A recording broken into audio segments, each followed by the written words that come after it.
আসসালামু আলাইকুম। মালয়েশিয়া বা বিদেশে যাওয়ার আগে মাত্র 1 মিনিটের একটি যাচাই আপনাকে লাখ লাখ টাকার প্রতারণা থেকে বাঁচাতে পারে। অনেকেই শুধু রিক্রুটিং এজেন্সির কথায় বিশ্বাস করে টাকা দিয়ে দেন, কিন্তু আপনি কি জানেন সেই এজেন্সির আরএল এখনো বৈধ কিনা, লাইসেন্স সাসপেন্ড হয়েছে কিনা, কিংবা সার্ভার লক আছে কিনা?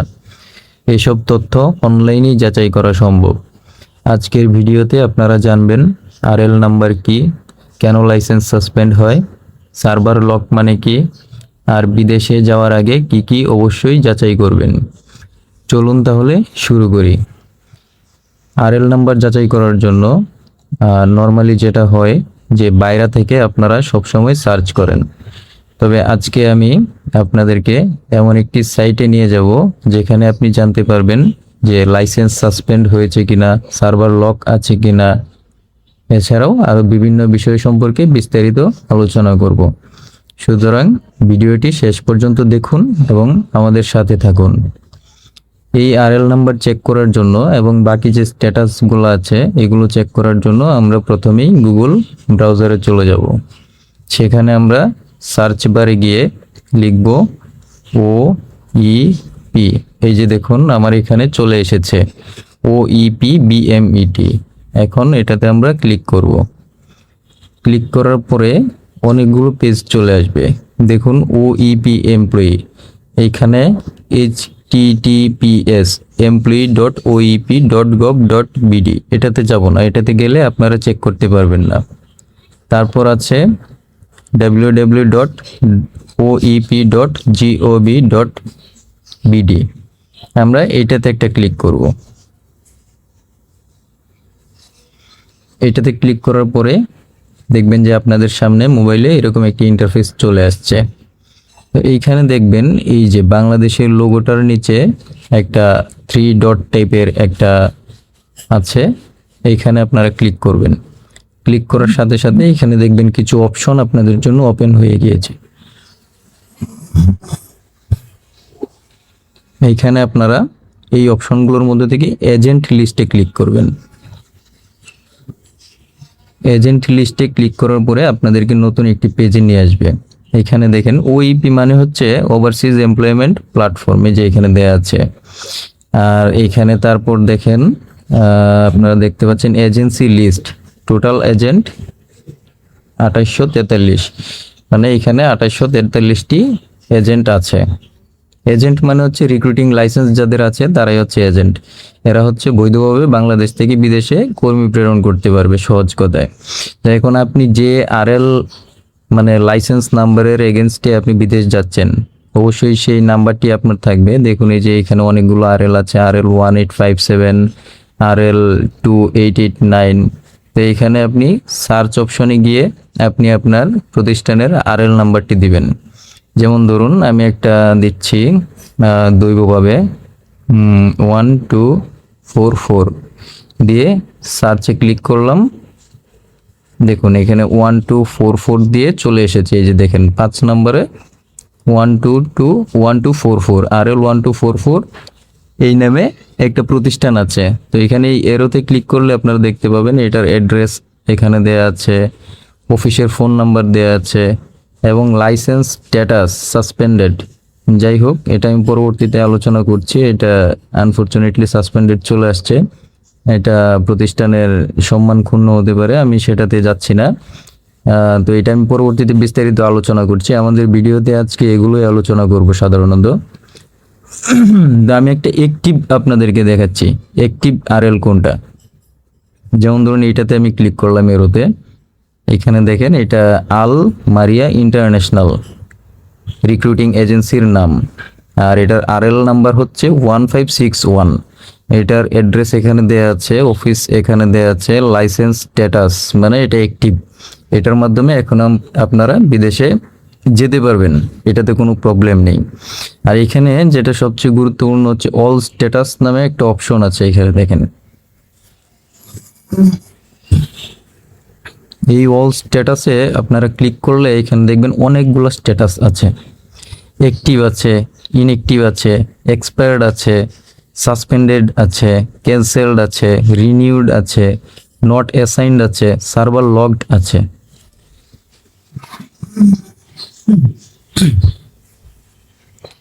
তো এখানে অ্যাক্টিভে ক্লিক করলে আপনি দেখতে পাবেন যে যতগুলা প্রতিষ্ঠান এখন পর্যন্ত অ্যাক্টিভ আছে সবগুলো প্রতিষ্ঠানের নাম এখানে চলে আসবে, সিরিয়ালি 1 বাই 1 চলে আসবে। তো অ্যাক্টিভ যদি স্ট্যাটাস থাকে তাহলে আপনাদের কোনো প্রবলেম নেই, আপনারা নির্দ্বিধায় ভরসা করতে পারেন, আর বাকিটা আপনাদের যাচাই বাছাইয়ের বিষয়। কিন্তু আমাদের আজকে আলোচনা হচ্ছে এক্সপায়ার্ড নিয়ে, সাসপেন্ডেড নিয়ে, ক্যান্সেলড নিয়ে, তারপর হচ্ছে সার্ভার লকড নিয়ে।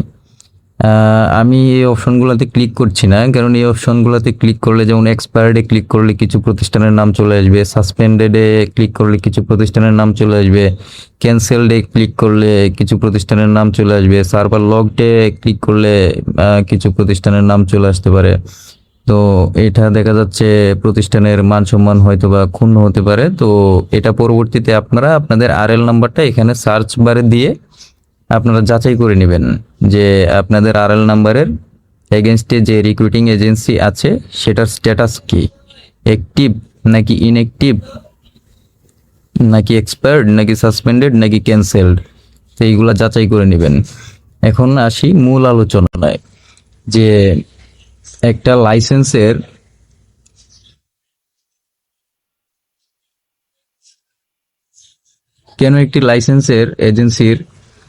কেন একটি এজেন্সির লাইসেন্স সাসপেন্ড বা বাতিল হয়। সাধারণত 4টি বড় কারণে এমন ব্যবস্থা নেওয়া হয়। প্রথম কারণটি হচ্ছে প্রতারণা, যেমন ভুয়া বা জাল ভিসা দেওয়া, মিথ্যা তথ্য দিয়ে বিদেশে পাঠানোর চেষ্টা, সরকারের নির্ধারিত ফি এর চেয়ে অতিরিক্ত টাকা আদায় করা, কর্মীদের সঙ্গে প্রতারণা। এসব অভিযোগ প্রমাণিত হলে লাইসেন্স স্থগিত হতে পারে বা সাসপেন্ড হতে পারে। 2 নম্বরে হচ্ছে মানব পাচার বা ঝুঁকিপূর্ণ দেশে পাঠানো। অনেক সময় দেখা যাচ্ছে কিছু অসাধু এজেন্সি বেশি বেতনের লোভ দেখিয়ে কর্মীদের যুদ্ধক্ষেত্রে বা ঝুঁকিপূর্ণ দেশে পাঠানোর চেষ্টা করে। এই ধরনের অভিযোগ প্রমাণিত হলে সরকার কঠোর ব্যবস্থা নেয় এবং লাইসেন্স স্থগিত বা বাতিল করে দেয়, মানে সাসপেন্ড বা ক্যান্সেল করে দেয়। তৃতীয়ত হচ্ছে লাইসেন্সের শর্ত ভঙ্গ করলে। প্রতিটি রিক্রুটিং এজেন্সি যখন লাইসেন্সের জন্য আবেদন করে বা লাইসেন্স পায় তখন তাদেরকে কিছু শর্ত দেওয়া হয়, সেই শর্তগুলো যদি ভঙ্গ করে তাহলে দেখা যাচ্ছে এই ব্যবস্থাটা নেওয়া হয়। এই শর্তগুলোর মধ্যে কয়েকটি হচ্ছে সময় মতো লাইসেন্স নবায়ন না করা।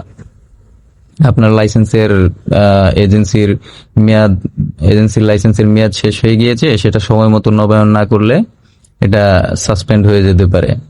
তারপর রিক্রুটিং এজেন্সির মালিকানা নিয়ে আইনি জটিলতা থাকলে, সরকারি শর্ত অনুযায়ী নির্ধারিত সংখ্যক কর্মী বিদেশে পাঠাতে ব্যর্থ হলে, এসব কারণেও লাইসেন্স অকার্যকর হয়ে যেতে পারে। চতুর্থত হচ্ছে একটি রিক্রুটিং এজেন্সির নামে কোনো অভিযোগের তদন্ত বা জরিমানা পরিশোধ না করা। যদি কোনো কর্মী প্রতারণার অভিযোগ করেন এবং তদন্ত চলতে থাকে তাহলে তদন্ত শেষ না হওয়া পর্যন্ত লাইসেন্স সাময়িকভাবে স্থগিত রাখা হতে পারে। আবার আদালত বা বিএমইটি ক্ষতিপূরণ দিতে বলার পরেও যদি এজেন্সি টাকা না দেয় তাহলেও লাইসেন্স ঝুঁকিতে পড়ে।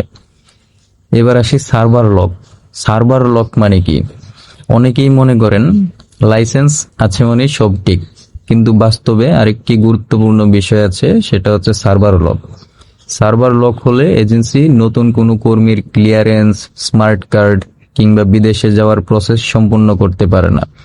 অর্থাৎ লাইসেন্স থাকলেও কার্যত বন্ধ হয়ে যায়। এখন আসি কেন সার্ভার লক হয়।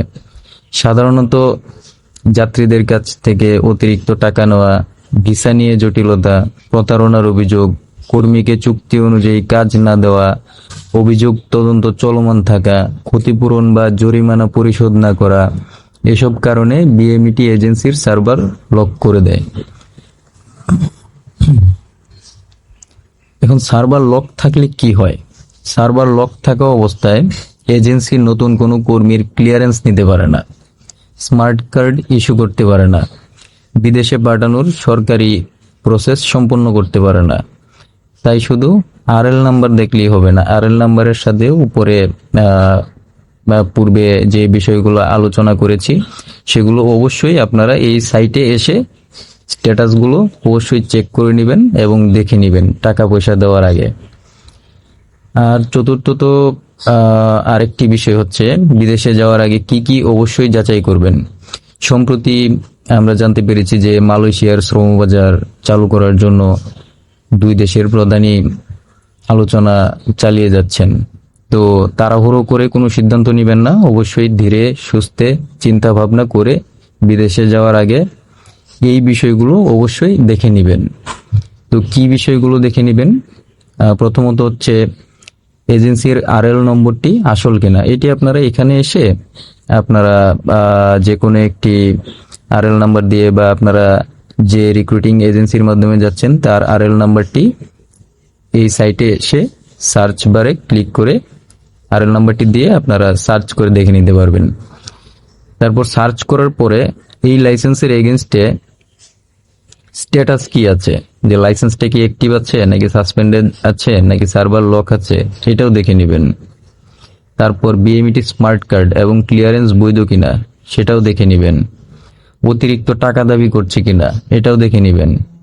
মনে রাখবেন, মাত্র 1 মিনিটের একটি যাচাই আপনার জীবনের সবচেয়ে বড় আর্থিক ক্ষতি থেকে বাঁচাতে পারে। তাই কোনো টাকা দেওয়ার আগে অবশ্যই সরকারি ওয়েবসাইটে তথ্য যাচাই করুন।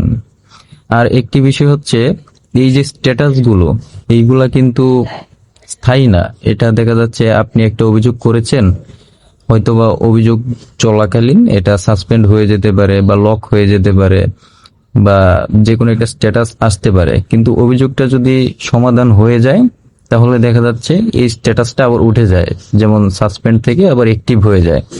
আবার অনেক সময় দেখা যাচ্ছে এক্সপায়ার্ড হয়ে যায়, লাইসেন্সের স্ট্যাটাস এক্সপায়ার্ড হয়ে যায়, মানে লাইসেন্সটা সময় মতো নবায়ন করতে পারছে না, নবায়ন করতে পারেনি। তো এটা যদি আবার নবায়ন করে নেয় তাহলে দেখা যাচ্ছে আবার লাইসেন্স অ্যাক্টিভ হয়ে যাবে। তারপরেও আপনারা টাকা পয়সা দেওয়ার আগে স্ট্যাটাসগুলো অবশ্যই আপনারা চেক করে নেবেন, কারণ মালয়েশিয়ার শ্রমবাজার নতুন করে চালু হচ্ছে। মধ্যপ্রাচ্যে আমাদের একটা অনেক বড় শ্রমবাজার আছে। তো প্রতিনিয়তই দেখা যাচ্ছে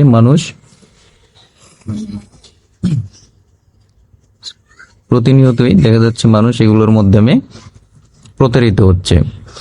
তো এই ভিডিওটি শেয়ার করুন যাতে আর কোনো প্রবাসী ভাই প্রতারণার শিকার না হন। আর যতটুকু পেরেছি চেষ্টা করেছি আপনাদেরকে জানানোর জন্য, সতর্ক করার জন্য। কোনো ভুল ত্রুটি হয়ে থাকলে অবশ্যই ক্ষমা সুন্দর দৃষ্টিতে দেখবেন। আর এ ধরনের তথ্যভিত্তিক ভিডিও নিয়মিত পেতে এখনই আমাদের চ্যানেলটি সাবস্ক্রাইব করতে অবশ্যই ভুলবেন না। ধন্যবাদ। আসসালামু আলাইকুম।